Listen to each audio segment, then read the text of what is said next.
But now we're on to the wishes. What are the things that you don't need them? You don't necessarily need them to be able to achieve your goals, but if you do, if you find these things, it is a um it's not just a cherry on top, but it really takes you a kind of a different level and just adds another element that can help cover up for other things that you don't do as well. Um the first one here is finding another all Big 12 linebacker besides Caleb Bacon. Assuming that Caleb Bacon comes back and is somewhere in the neighborhood of his 2023 form, where he was a very, very good player, especially as a pass rusher off the edge. Um, I think that is, you can shore up the middle of that defense. And if you can find another all Big 12 linebacker there and let Caleb Bacon just let him be a pass rusher, let him be your Von Miller or, whoever you want to put there. Uh, you know, Pick a guy, Khalil Mack. If you can let him be that kind of player, and then you have a really solid linebacker group back there that you can count on um, to do their job while Caleb is rushing the passer, that changes your defense quite a bit. Then you can supplement your pass rush and start getting to the quarterback, start generating negative plays, and make it much easier on the back end of your defense. So that way your secondary isn't having to basically do all of the heavy lifting, especially in the running game too. So find another Big 12 linebacker besides Caleb Bacon, all Big 12 linebacker besides Caleb Bacon makes this all much easier. The next wish, explosive special teams. So last year, Iowa State special teams units were actually pretty good. Kyle Conradi turned out to be a very good field goal kicker, made some really big kicks. Still looked like a freshman at times. There were some easier ones that he did miss, but he made a lot of big ones. Obviously, made the one at Kinnick. You feel good there. You feel good about the punting situation. The thing here, what I'm really talking about here is you're replacing two guys that were very good. Jalen Knoll was very, very good, both on kick returns and punt returns last year. Flipped the field in a couple situations there. Like at least once a game, you could count on him, like on a punt return, picking up 10, 15, 20 yards on a return and really giving the offense a big advantage on the field position coming back down the field. Finding a guy that can be effective back there. Does he need to be as good as Jalen? No. But finding a way to make your special teams be a positive for you, a net positive for you, and using it to flip the field gives you such a big advantage. Obviously, Kirk Ferentz has made hay on that for his entire career at Iowa on basically using special teams to win him games. I don't need special teams to win me games, but if you can get an explosive special teams, you find a really good returner that can give you, if you can get out to the 30-yard line on kick returns or something like that, or you can get 10 or 10 yards on a punt return consistently, whatever it is, and just gain more of that extra hidden yardage back throughout the entire game. That's huge. That makes everybody's job easier. The other part of this is you also have to replace Darian Porter, who is one of the best collegiate special teams players I've ever seen that isn't a returner. Darian Porter blocked a kick of some sort in 4 consecutive years. He was a great corner, and there's a reason he got drafted by the Raiders in the 3rd round. I don't know. I can't prove this because nobody really keeps track of it.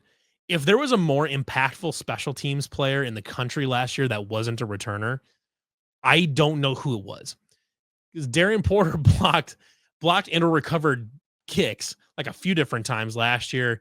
Made some big tackles. He was always the guy that like you could have him back there at the goal line to down a punt at the inside the 5 or whatever it is. He was just a guy that made shit happen on special teams. Are you going to be able to find a Darian Porter on special teams?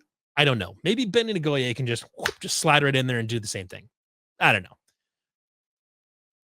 If you can find a guy that has a propensity for blocking kicks similar to Darian Porter, that changes a lot of things. I mean, I would say genuinely got a lot of points off of and a lot of offensive success off of blocking kicks and things like that and getting um and putting opponents in bad field position and things like that through the punting game. Being able to have an explosive special teams unit makes everything better. I know I keep saying that for a lot of these categories. Like, if this works, everything gets better. But especially special teams, especially is like that is how you flip the field. That is how you give yourself field position advantages. Being able to do that um, helps helps everything. The last wish. I want to see Abu Sama. I want to see him take the next step. If Abu Sama is the player he was last year, running behind a little bit better offensive line, I think that's fine. Carson Hansen was really good. You know, Dylan Lee should be. We'll see what Dylan Lee can do. River Peppers is a guy that I've been touting on here since January when I first previewed him.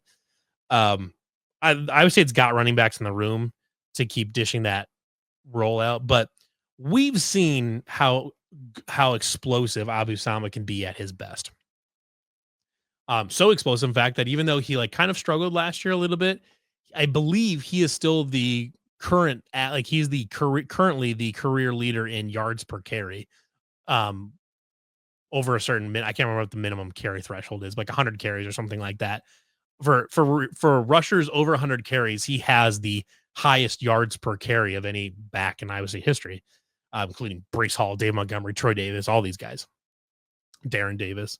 Um, he is explosive. We need him to be. I need him to be less zero or an 80-yard touchdown. I need him to be 5, 5, 5, 10, 5, 40, 5, 10, 5, 5, 50. Something like I need to see him be a consistent 5 yards per carry guy, and that who can also, you know, who can also take one the distance. Because Carson Hansen, I mean, we did see him put together some long runs last year, but he's not the same kind of home run hitter that Abu Sama is.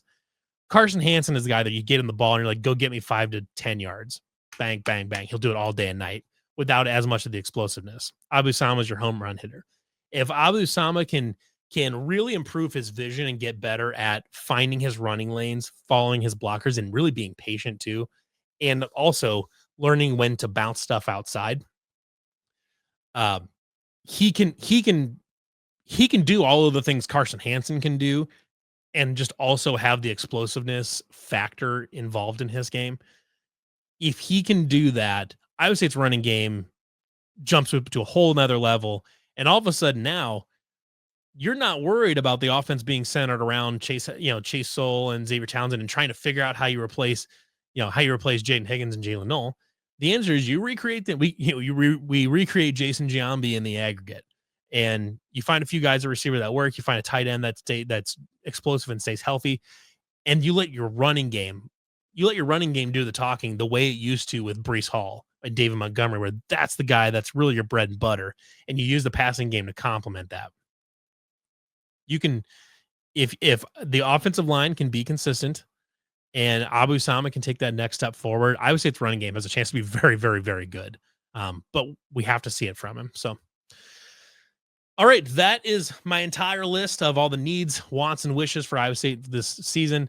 As far as just kind of what can propel Iowa State to get back to the Big 12 title game, to win the Big 12 title, and to get to the playoff and just see what happens.